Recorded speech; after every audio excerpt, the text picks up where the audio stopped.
All right, my friends, it is day 27, and we have read Genesis chapter 43 through Genesis chapter 45. Thank you so much for taking a moment to check out this video. Hopefully you're doing well. Before we get started, I want to thank you for being a part of the yearly Bible reading program. If you have not yet subscribed, please take a moment to check out the description box below. There you will find the link directly to the YouVersion Bible app.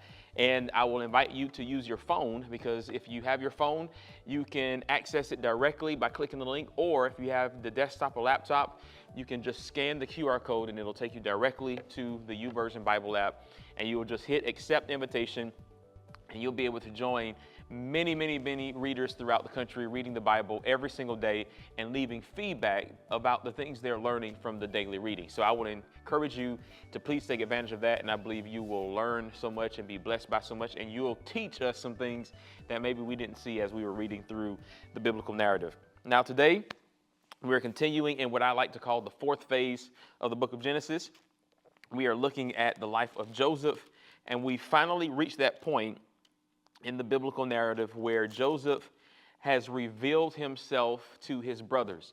And this is a full circle moment, because remember, we were reading just a few days ago in chapter 37 when he was talking about these dreams he was having. And for years, there was really nothing came of these dreams. Well, now here we are, after being sold into slavery, after being in his master's house, set up by his master's wife, after being put into prison. He has reached Pharaoh's palace. He is the second most powerful man in the land, and all of a sudden in comes into his life his brothers who betrayed him so long ago.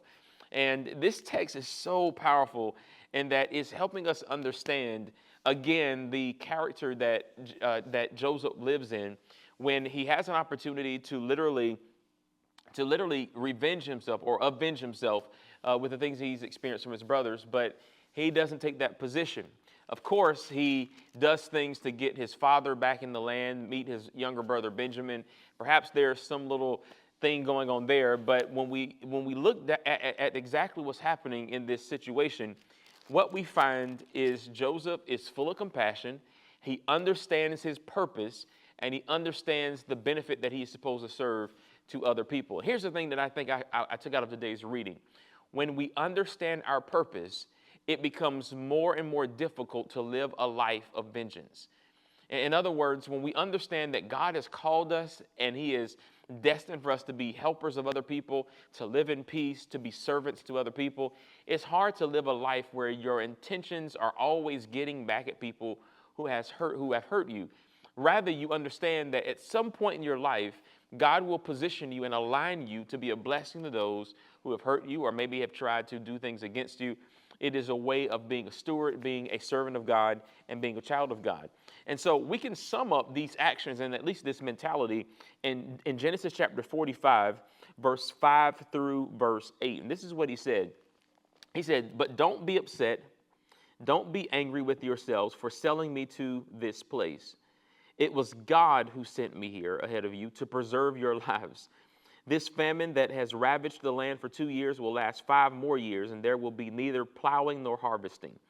God has sent me ahead of you to keep you and your families alive and to preserve many survivors. So it was God who sent me here, not you.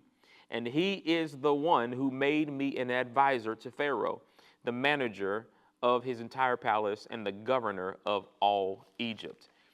Isn't it a beautiful thing to know that God will sometimes send you ahead of your enemy for the purpose of saving their lives and bringing glory to his name through the suffering that you experience? And this is what we read in Joseph. Now, here's the thing that's interesting about this. This happens all the time, but seemingly Joseph is aware enough, spiritual enough, godly enough to recognize what has just happened.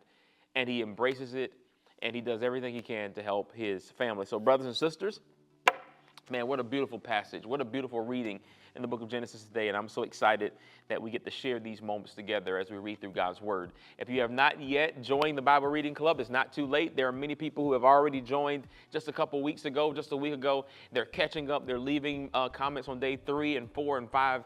And you can do the same thing. Click that description box below. Accept the invitation and read along with us for the remainder of the year. Until next time, thank you so much for watching. Take care, God bless, and live by the word.